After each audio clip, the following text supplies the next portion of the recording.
you guys brought back Diggle's brother. Yes. In like a nanosecond. Yes. What can you say about how he might be tying into future storylines? Well, we know he's seemingly dead, but what can you say? One thing, that we always say about the show is because we seem to have the good fortune of being able to go the distance and, have a nice long life, is we can plant flags early and then pay them off years down the road. Like, for example, you are, seeing Andy for the first time after his first being mentioned in episode 103. We had mentioned in episode 206 that Andy was killed by Deadshot on behalf of an organization called Hive. So we're slowly doling out, in the tiniest little ways, we're slowly doling out these little pieces of an ongoing mystery that we will ultimately get to. So that actor was not cast at random.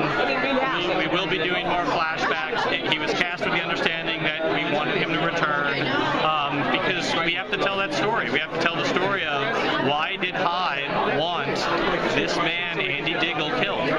It's going to be an interesting question. And well, since Oliver has this huge decision ahead of him, what can you say about how the rest of the team is going to be reacting to Roz's proposition?